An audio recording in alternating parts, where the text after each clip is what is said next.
put everything that you're doing that's planned in the calendar so that you know what you're doing. How did I get by my life? I think that is my question. Well, before I was with you, who fucking knows, no, dude? No, that's what I'm saying, dude. So anyway, I have no idea how I did it, but Google Calendar really, really matters. Of course, you can still say yes to something, put it in your calendar, and then bail. Like, of course you can do that, but I think that the calendar makes it more real. Mm-hmm. And especially when you're telling someone, okay, I'm putting it in my calendar, there's like a weight to that as well. Because I think that you're setting the bar for yourself pretty high, actually. You're not just saying yes, you're saying like, yes, I'm also writing it into law. Yo, what's up, folks? Welcome back to Something More Human, the show where we talk about human connection in the digital age. I'm Sam. I'm Elliot. What's up, guys? So we're approaching Halloween, which is one of my favorite party events because I absolutely love to DIY and I love to dress up. And I really see Halloween as sort of the launch of holiday party season. So simultaneously, we're heading into winter. We are about, if you're wherever you live does the time change, we're about to enter the time change pretty soon in like a week. So the sun is going to be setting earlier. The urge to hibernate and bail and sleep more is also going to go up as your invitations to parties goes up. So I wanted to talk about why you should go to the party and how you can be a good guest and maybe even host an awesome party for yourself. We are going to some parties. We're going to be the rat and the chef from Ratatouille. And I wish I could find a way. I wish that you were really small and I was really tall and that you could fit on my head the entire night and you could just control everything I do. That so would I'm still be funny. trying to find, like, I'm trying to come up with, before I get bogged down with and overwhelmed by and influenced by too many ideas on the internet of what people do in that situation, because I'm sure people have done that many times. Yeah. That costume. I'm like, how can we find a way for you to like remote control like the things that I do? You'll have to go during no the hat. Night. Yeah, you'll have to go no hat and let me like pluck on the hairs on the top of your head. I would definitely not be going no hat. I'll be wearing a chef's hat. The heck? But he's underneath the hat. I don't know. We'll have to figure it out. We could talk about this later. I have an idea. Okay. Anyway, so we're saying yes to that, which is great. Yeah. So I came across a clip that is from the Rolling Stone. Huh? Sorry, I said it'll be fun. It's going to be so fun. Also, I'll just post a picture if you're watching of my favorite Halloween costume that Elliot and I have done to date. It's Mermaid Man and Barnacle Boy. If we could do that every year and Elliot would be down, I would do it, but he's not down.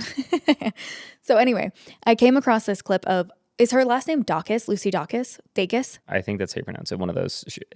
Sorry, Lucy. So she's a musician and she's doing an interview with the Rolling Stone among another musician, but there's this clip where she says, I have a friend who's studying like public health at Johns Hopkins right now, and one of the things they learned was like, go to the party. You need to go to the party for your wellness. Like not when you're sick or like take some nights off, but like caring about other people is like exponentially more important for your health than self-care. Instead of self-caring yourself back to like great health or improved happiness or life satisfaction, go to the party. Go to the party. Say yes to going to the party. Now, I know what you're thinking. Sam, I'm really busy. Sam, I'm really tired. Sam, I don't have the energy to say yes to every invitation for holiday parties that come my way. That is not what I'm saying. I'm saying to be intentional and strategic with what you say yes to and what you actually show up to. So resist the urge to bail and commit and be a great guest when you arrive, or host something that you've created that really rocks for you and these people that you want to get closer to or spend more time with. Do you think that you resist the urge to bail? Oh, yeah. You do? Yeah. Do you do a good job at not bailing? Yeah. Okay. Not to say that I never bail, but like more often than not, I'm not bailing. And when I feel like I want to bail, I feel very compelled to do a thing that I said I was going to do. Like I want to be reliable in that way. And so even if I'm like, oh, I had a really long day, if it's on the calendar and I told someone I would do it, more often than not, I am. Yeah. I'm wrestling with myself now because there are times in my life where someone said something to me like insinuating that I bail or insinuating that I'm not reliable. Mm-hmm. And that's it offends me. Yeah. And I get really defensive. And then I'm thinking like, but I do. Yeah, you do bail. But you do bail, Elliot.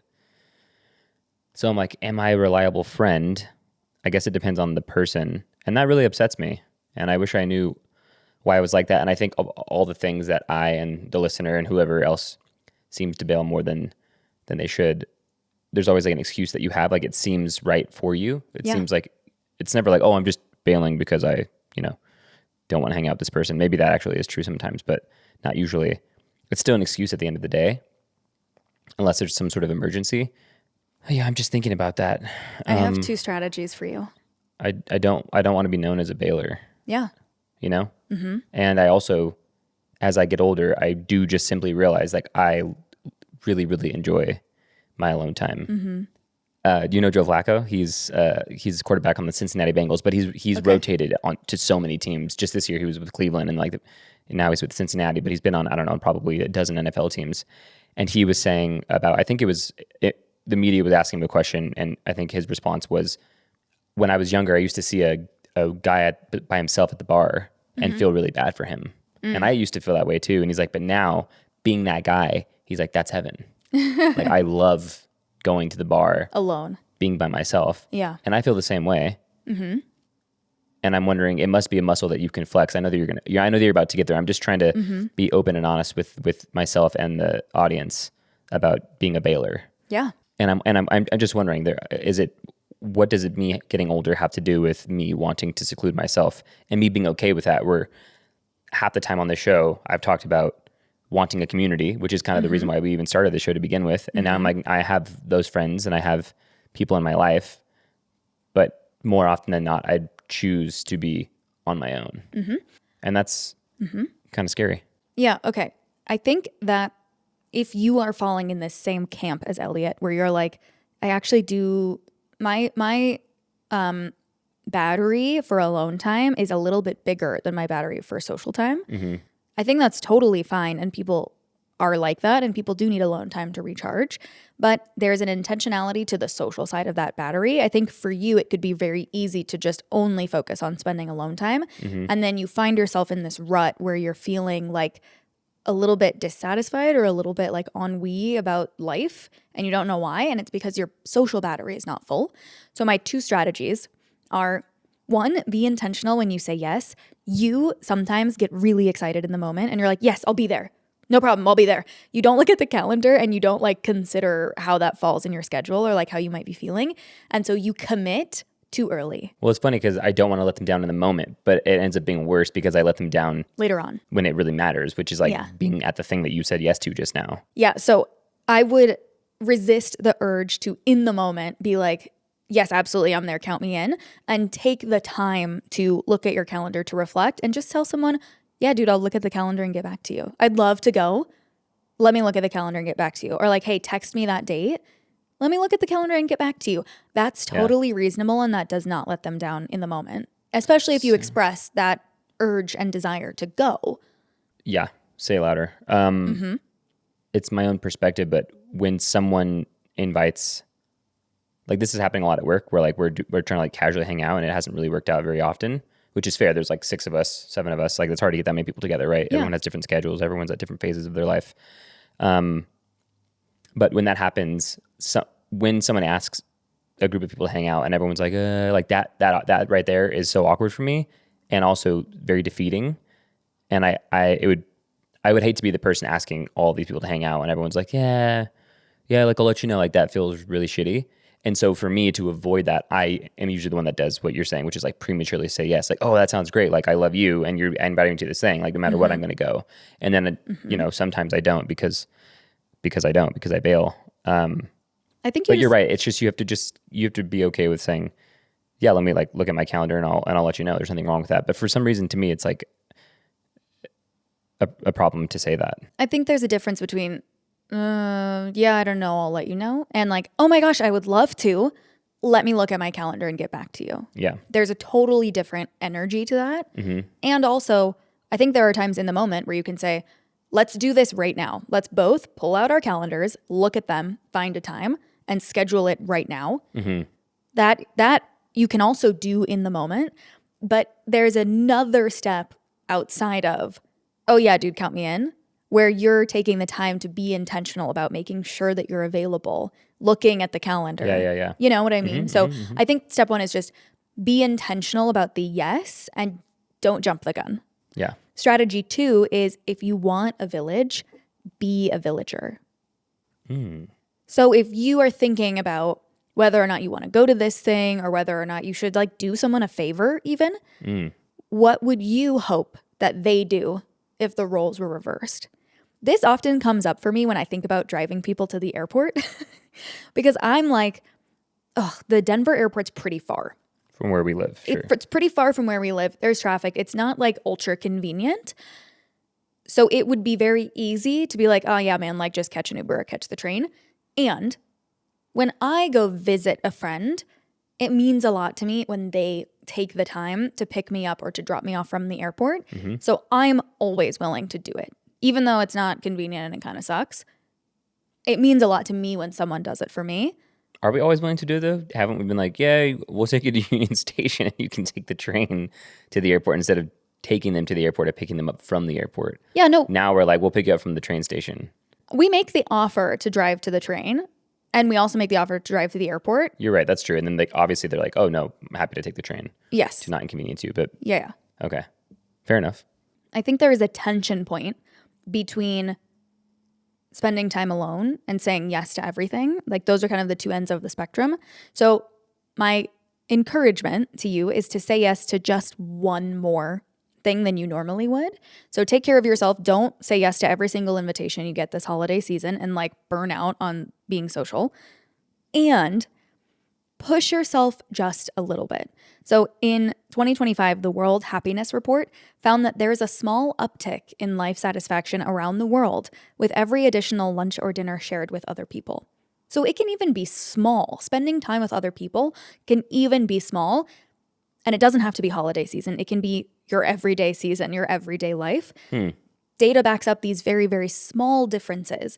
For example, on your commute home, swapping out listening to music for having a small chat with a friend over the phone. This is something that I've done. In the morning, I walk the dog every single morning for 30 minutes. And instead of listening to an audiobook or a podcast, I Marco Polo with two of my closest friends that live in other states. So we're not geographically close. And now that one small shift, every time we see each other, instead of having this conversation, which is, hey, tell me about your life, let's catch up, what's been going on, we come together and we already know. And that starting place is a huge difference in our relationship. Yeah, you do have really strong female friendships. And not that I'm comparing, but I am comparing. And I only have a couple of pretty strong male relationships, but I could have more. And I think it really does come down to intentionality. Again, what you're talking about, which is kind of like pleasure stacking, but I would consider this one almost like a formality, like something that you must do every day, which is like could be like washing the dishes or taking the dog out to poop. And as you're doing that, what you're talking about, obviously, which is just like throwing something else on top of it in the moment, you know? And it's funny because Danny texted me today. Danny, if you're watching or listening, I love you. I haven't heard from Danny in a really long time. And I could be honest. I think I was like, we went to Albuquerque and I was like thinking about like, who am I going to get to hang out with? Like, who can I hang out with? I only have 3 days, but we didn't have 3 days. We had like hours that are to ourselves. Like we were doing so much, hanging out with family and going to Balloon Fiesta and things like that. And so I just decided there's going to be people I can't see. And then of course I thought about Danny and I was like, damn, we haven't talked in a while. And the first thing that sort of came to my mind was like, oh, Danny hasn't reached out to me in a while. And then feeling sort of like almost hurt or maybe frustrated. But stepping outside of that, especially now, it's like, but have you hit Danny up? Are you being a villager? But are you reaching out to him? Like, why do you feel this way? And I think that happens so many times in relationships like this, not a self-fulfilling prophecy, but it's both people feel the same way, you know? And it's like blaming the person for something that you yourself are doing, you know, to this person or aren't doing for this person. And so I'm guilty of that, especially for Danny. And I'm really glad that Danny reached out to me. And if he hadn't, more time would have gone by probably. And just who knows, you know? And so I just need to be way better. So I appreciate you reaching out, Danny. I have not responded to you yet, but of course I will. And even though you live far away, hopefully we can hang out for Christmas because we'll be there. Let's pull on this thread of like, be a villager or even almost like golden rule, treating people in this way that you hope that you are treated. when it comes to hosting a party. So let's say you want to host a holiday party this holiday season. What could you consider to make it fun or special or intentional or somehow different than previous years? I have a couple of things to consider. One is, just because it's always been done a certain way, especially for holiday parties, does not mean that's how it always has to be. I feel like holiday parties have a very specific format, and so we just always do it that way because that's how we've grown up and that's all the parties that we've attended, and that's just always the way that it's been done. But it doesn't have to be that way. We get to decide, especially if we're the hosts, it's your freaking party. However you want it to happen and the structure that you want it to take is up to you. Speaking of parties, you had a birthday party last month. Is it already almost 2 months? Already almost a month. Wow, in a few days. And you did that. Sam had a birthday party, invited a bunch of people over, and instead of it just being a regular birthday party, you had a series. When you walk in, on the wall were a bunch of folded pieces of paper with all the guests' name on them, and they were instructed to take them and at some point during the night open them, read directions, and go about the evening with those directions in mind. And so just this is a great time for you to talk about that. I'm surprised you haven't talked about it sooner. But okay, so there are two things that I did for this birthday party. As I mentioned at the top of this episode, I love dressing up. And like Halloween is only once a year. And last year we had a friend that had a birthday party in like June, and they did like summer Halloween. And so we got to dress up in the middle of the summer. So I figured, why not? So number one is it was thematic. It was anything but the birthday party. So you must come dressed for a party, except you cannot be dressed for a birthday party. So we had rodeo, tea party, TEA, tea party, TEE, like golf, tea time. We had lots of slumber party. We had farmer's market, pizza party, and search party, which was the best one. So funny. We had rap party, like after filming. We had like post-marathon party. So first and foremost, that was absolutely hilarious and fun to have this thematic way for people to be creative and express themselves. Second thing I did was when people arrived, I forced them to RSVP so I knew how many people were coming. And I took their names and wrote them on a piece of paper and hung them on the wall. So when people arrived, they felt sort of seen because their name was on the wall, right? Inside. Ooh, yeah, I like that. I hadn't even think about that, but that's true actually. Yeah. You see your name and you're like, oh, yeah, that's cute. That's nice. Yeah, you're not like I'm just another sort of like anonymous person at a party. Yeah. Like my name is on the wall and like this is for me. Nice. So you come in, you pick your name off the wall. It's just a piece of paper. You open it and there are instructions that say at some point during the course of the evening, you must ask these questions to someone that you don't know at all and someone that you don't know very well. And every person had 2 different questions to sort of spark conversation. Part of what I love for me about gathering people is that we meet some pretty cool people, and I would love for the cool people in our lives to also meet each other. And they did. So as a result of that, last night, basically a month later, we went and hung out with some friends who I had invited to come to this party. They're married and they didn't know anybody else besides me and Elliot. They said, wow, your friends are so cool. Every single person there was so open and so nice. And I think that is true because that's the kind of people we attract. But it's also a function of asking people to be intentional about talking to someone that they don't know at this specific gathering. Because it would have been very easy, even you and I, we are married, we go to a party that we don't know anybody. Yes, we might talk to other people, but it's very easy for you and I to just talk to each other because that's what's comfortable. And so to be able to create a structure where my intention was to get the cool people that we know to know each other, that worked. Amen. And now they will be coming to PowerPoint party as a result of meeting people from the company. They're like, wow, they're so cool, they're so sweet, they're so nice. Like, what's the company about? So we tell them about the company and we tell them about PowerPoint party. And that's cool because that's what we talked about in the last episode with Ivan and Livy. And now they're like, we will see you on Saturday at PowerPoint. If you live in Denver and you're free on Saturday, November 1st, every first Saturday, I believe, of the month, PowerPoint party at the company in Lohi. it's not just the PowerPoint party that's fun. In fact, it's usually, in my opinion, those are fun, but it's the before and after. It's like getting to meet the people that go there. Like that is fun. Like the conversations you'll have with these people. You're just never gonna leave empty-handed ever. You know, that's just how it is. And so, yeah, as a result, the homies we hung out with last night are going. Yeah. On Saturday for the first time, and It's gonna be so fun. And Ricky will eventually give a PowerPoint presentation. He totally will. And it'll fucking crush. I'm more excited about that than I actually am about. I'm more excited, Ricky, about you presenting than I am about you coming and hanging out on Saturday. To be real, I'm not. That's not true. I'm kidding. But it'll be a good PowerPoint. Anyway. So the continue.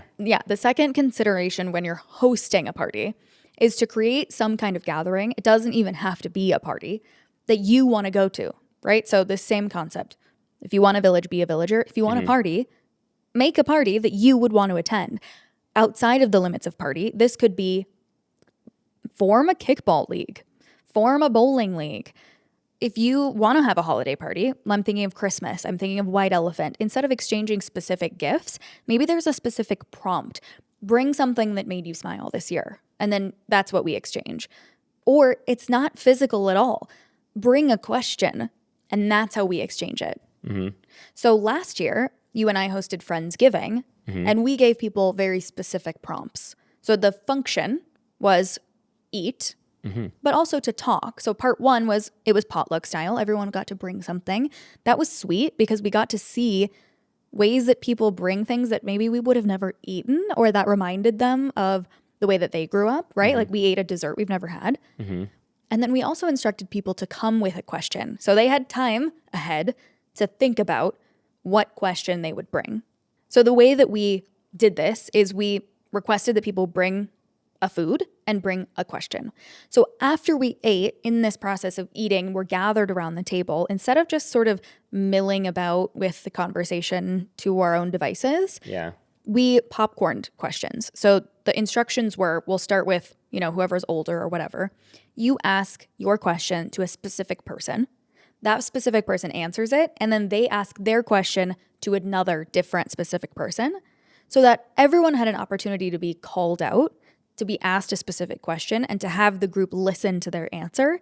And then after we completed that, we could return to answer questions that maybe we wanted to contribute to but weren't able to in the moment. I'm thinking about now like how we could have tweaked that based off of what I'm thinking, which is not to be devil's advocate and not that you want the episode to go this direction, but I am thinking, as I usually do, there's so many things that matter in that because I could see somebody with no context thinking like, oh, that's really difficult to do. Like if you're having a bunch of people over and you're giving them endless options to ask any question they want to any person that they want, that could set up a lot of like tense moments where maybe that person's not ready to answer that question from that person, or maybe that person doesn't want to answer that question in front of that group of people.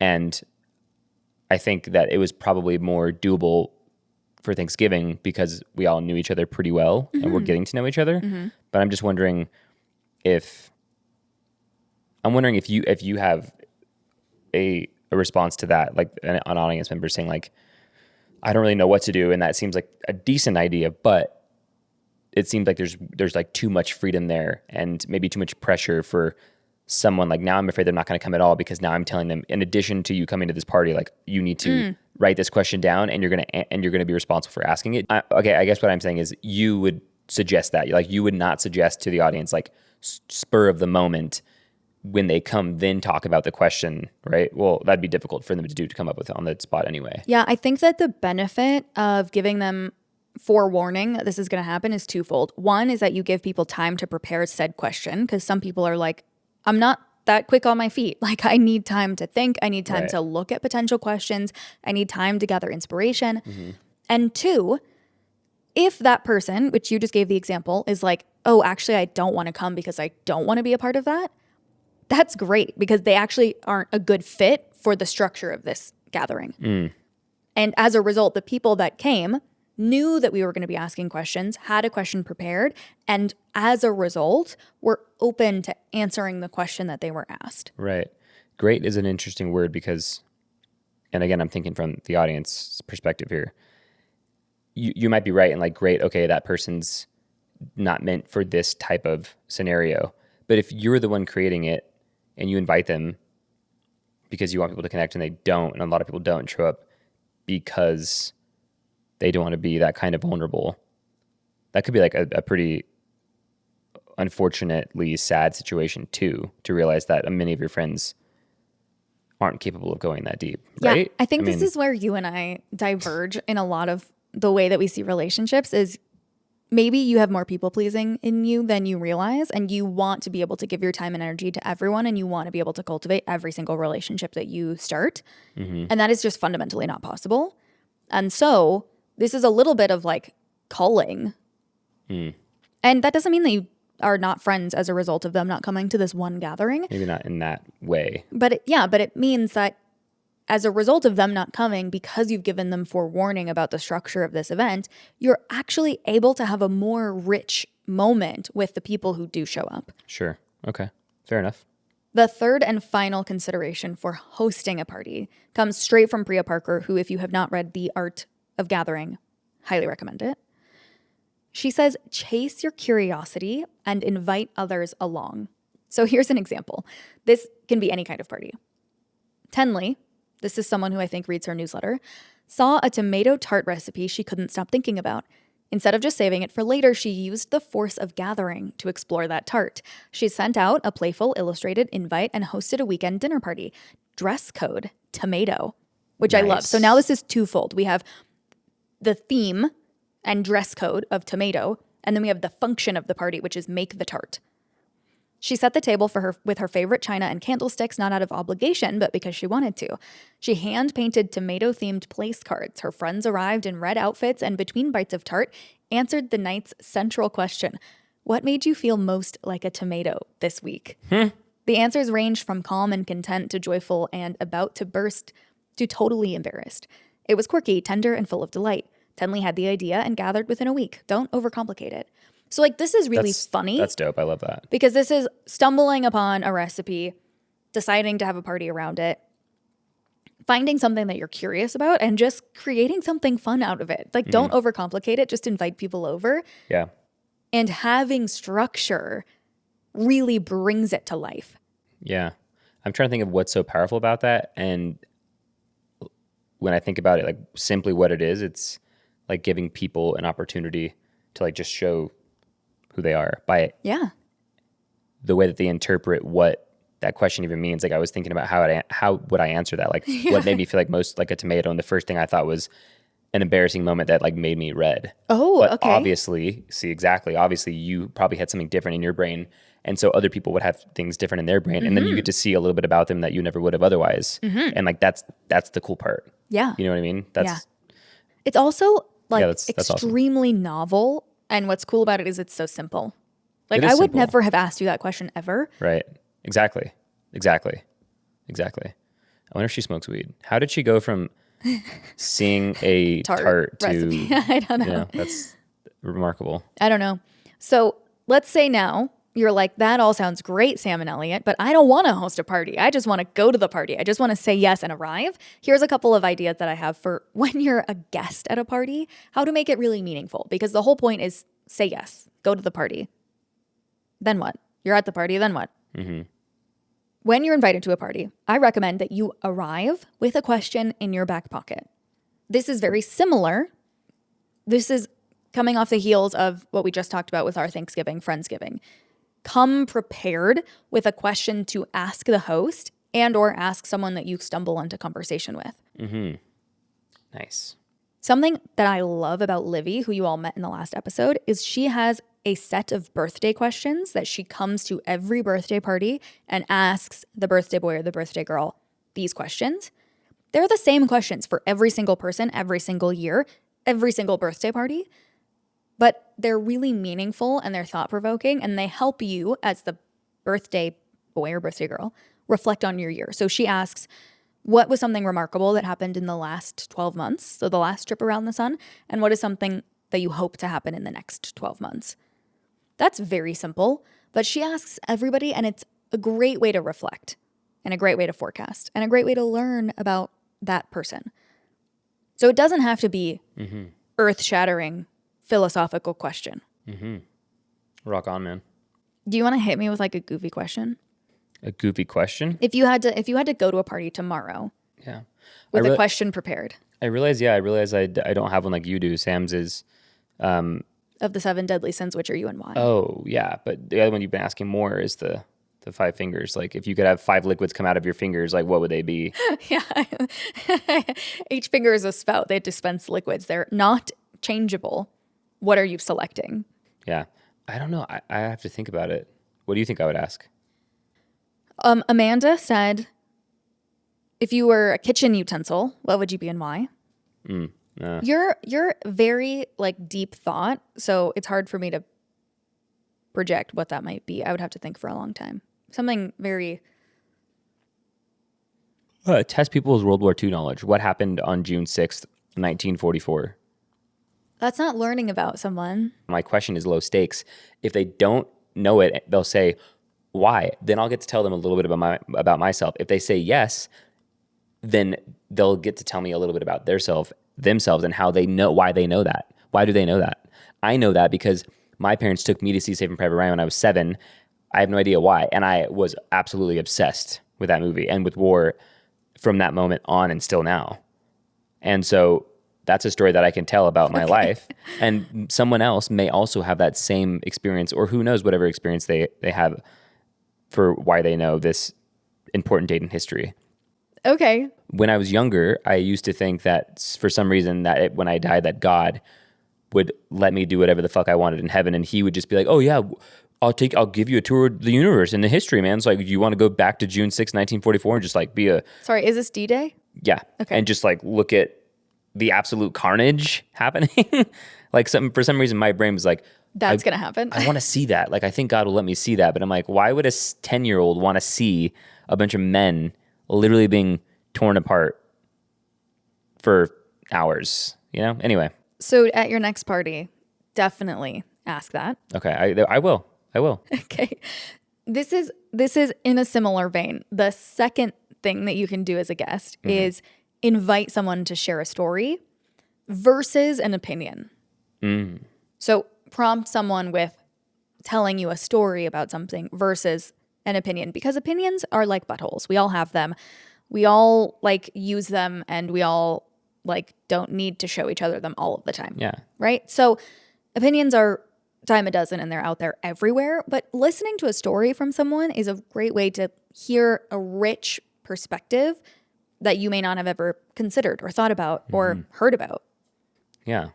Last, but certainly not least, of these recommendations is to offer the host a small stake in the gathering. And so what I mean from that is breaking the mold of just host and guest or host and attendee, but offer in some way to have a stake in the way that the party or the gathering unfolds. Priya Parker has a newsletter. So in her newsletter, she says, we begin to belong to something when we take ownership or responsibility in micro moments. So like maybe you offer to host a toast, or you offer to... A toast? Yeah, like you start a toast. You start a moment that inspires conversation. Maybe you're responsible for all the side dishes. Like that's also a great way to bring together people and be responsible for a micro moment in this broader gathering. And when you have skin in the game in this way, you also care more about the event and you also contribute more to the host. So we're breaking this kind of dichotomy of host and guest. Roger that. Are you inspired to host any parties this holiday season? I know we literally just hosted a party, but... Yeah, I mean, I just realized that I'm just not nearly as intentional as I want to be. I'm like, well, I'm just tired. I'm just tired. It's like, well, dude, if that's the reason why you're not doing something that you really want to do, you're never going to do it because you're probably just going to get more and more tired the older you get. This is true. Kasley Killam has a newsletter who, for those of you that don't know, she wrote The Art and Science of Connection. She's a social health scientist.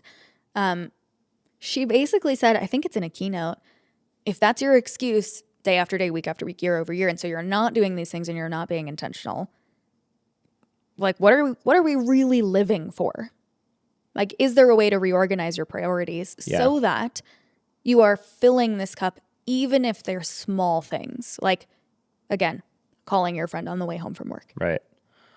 Or at its worst, like just admitting that that's who you are and like removing those expectations that you're like, you want to be this person.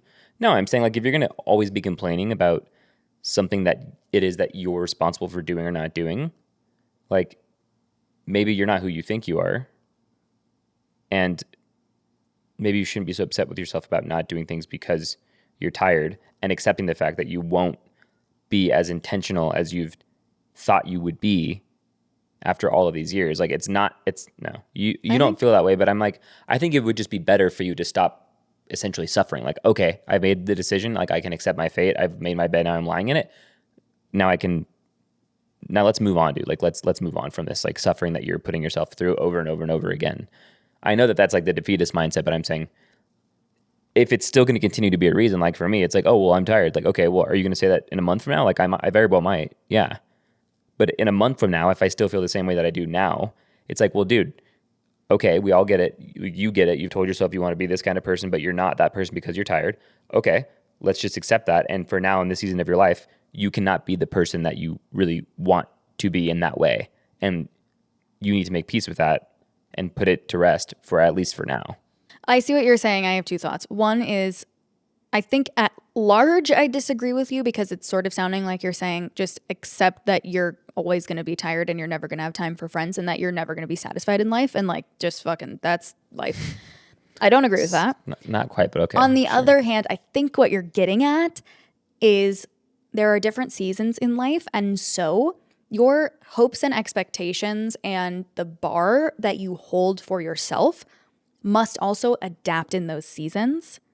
So to start, there's an intentionality with the reflection of what season you're in. Mm-hmm. And that is how you be intentional about your time. So maybe in this current season, you are more tired because you are more busy. So the bar that you're holding for yourself for social gatherings or social intention looks a little bit different than it does in the height of summer when you feel really excited about getting out and doing things. Yeah, I think I just need to be more just me. Yeah, I'll just speak for myself. I think I need to be more reflective about like where I am in my life because I have a habit of saying yes to things right away, no matter what season it is. Mm-hmm. But I have to realize that in like certain seasons require different parts of me than others, right? Yeah, so I think that just means that I need to give myself realistic expectations. And before I say yes, I need to look at my calendar. That's true. That's true. If I could take anything from this episode, I think that it might actually be that if you don't have Google Calendar, you should probably get Google Calendar and put everything that you're doing that's planned in the calendar so that you know what you're doing. How did I get by my life? I think that is my question. Well, before I was with you, as I've been with you before I got Google Calendar, so for like the last 5 years, I leaned on you, which is not fair. Right? Yeah. And before that, who fucking knows, no, dude? That's what I'm saying, dude. But I think for some reason, when you're in your 20s, not for some reason, when you're in your 20s, like there's less responsibility. And so I'm trying to think how do you listening fellow type B people. Do you say type beat people? Type B. I thought you said type beat. Like making a Josh reference. Like Josh was like, oh yeah, like what the hell is type B? I don't even know, dude. He's a freaking Gen Zer. I have no idea. I'm like, what are you saying? Type beat? I am technically Gen Z, but I don't know what that means. No, like type B. So anyway, I have no idea how I did it, but Google Calendar really, really matters. Of course, you can still say yes to something, put it in your calendar, and then bail.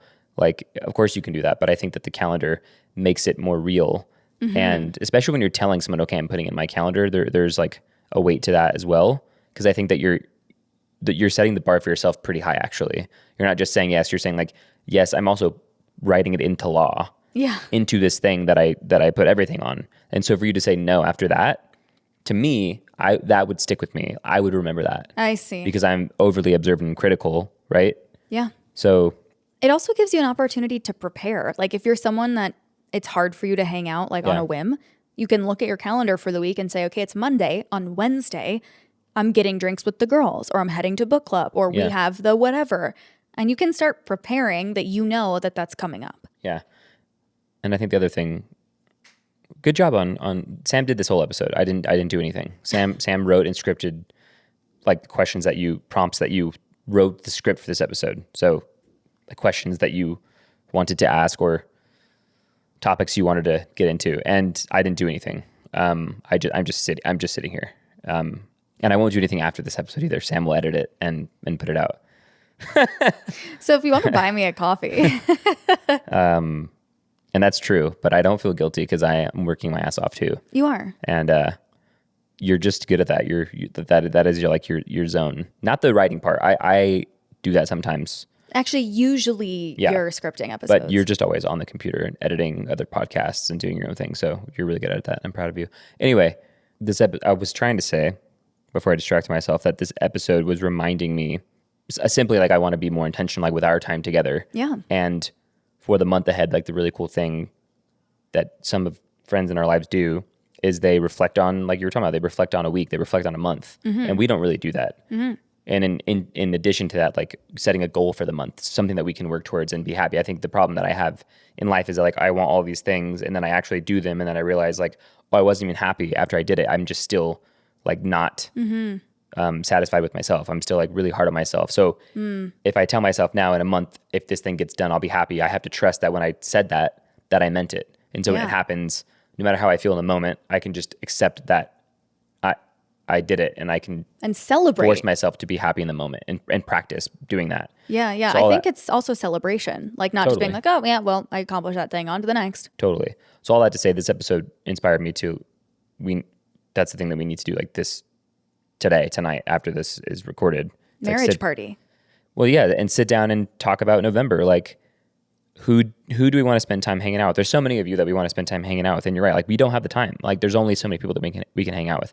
We can hang out in groups though. That's how we can get all these people together. So like who are the people that we want to hang out with in the month of November and how are we going to make it happen? Yeah. And how are we going to be creative about it? Love it. And that's it. That's all I got. Thanks guys. We love you. Thanks y'all. See ya.